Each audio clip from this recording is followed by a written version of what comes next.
ஆண்டவராகிய இயேசு கிறிஸ்துவின் இணையற்ற நாமத்தில் உங்கள் யாவருக்கும் அன்பின் வாழ்த்துக்கள்.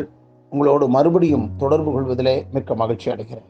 இன்னைக்கு தியானிக்க போகிற வசனம் 103:13. தகப்பன் தன் பிள்ளைகளுக்கு இறங்குகிறது போல கர்த்தர் தமக்கு பயந்தவர்களுக்கு இறங்குகிறார்.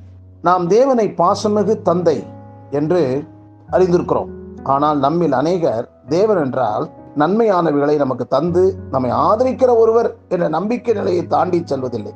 நாம் கேட்டதை தருவதில் மட்டுமே அவருடைய அன்பையும் இரக்கத்தையும் புரிந்து கொண்டிருக்கிறோம்.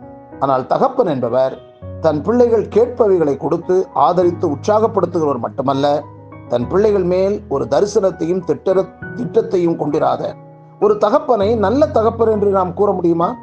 ஆம், ஒரு தகப்பன் தன் பிள்ளைகளுக்கு பல நன்மைகளை செய்கின்ற அதே வேளையில் அவர்கள் எப்படி வளர வேண்டும், எப்படி மாற வேண்டும், எப்படிப்பட்ட நிலைமைக்கு வந்து சேர வேண்டும் என்ற கனவுகளையும் உடையவனாய் இருப்பான்.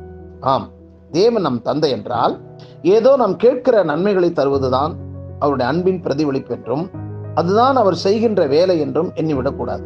கர்த்தர் நம்மேல் ஒரு பெரிய தரிசனத்தையும் நோக்கத்தையும் வைத்திருக்கிறார். அதனை உணர்ந்தவர்களாக நாம் அவருடைய வழிநடத்தலின்படி செயல்படும் போதுதான் தேவனுடைய உள்ளம் மகிழ்கிறது. கானகத்தில் இஸ்ரவேல் ஜனங்கள் பயணம் செய்த போது அவர்களுக்கு பல நன்மைகளை தேவன் செய்தார். ஆயினும் அவருடைய தேவைகளை தருவது மட்டுமே அவரது நோக்கமாய் இருக்கவில்லை. அவர்கள் மேல் அவர் ஒரு தரிசனத்தை வைத்திருந்தார்.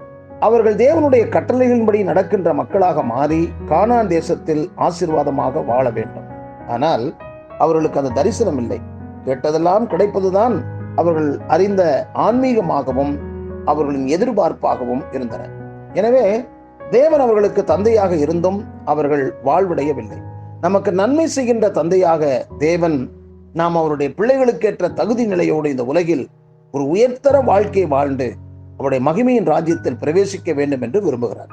நமக்கும் அதேவித தரிசன பார்வை இருந்தால்தான் தந்தையோடு நாம் உறவு தொடர்ந்து நல்ல ஆசீர்வாதங்களை அடைய முடியும். பரிசுத்தத்தோடு தொடர்பில்லாத தரிசனமுடையவன் மேல் தேவனுடைய கரிசனை ஒரு காலம் செயல்படாது.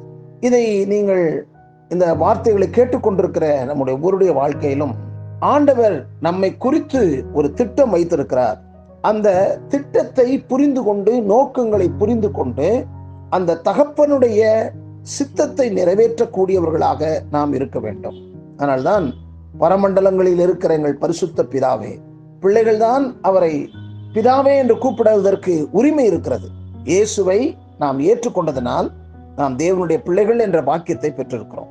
ஆகையால் கடவுளின் தரிசனம் அவரை போல வாழ்வது, அவரை போல ஜீவிப்பது, அவரை போல நடந்து செல்வது, அவரை போல மனதுருக்கமுள்ளவர்களாக இருப்பது, அவர்களைப் போல இரக்கமுள்ளவர்களாக இருப்பது, அப்படிப்பட்ட நற்பண்புகளை உடையவர்களாக வாழ நம்மை அர்ப்பணிப்போம்.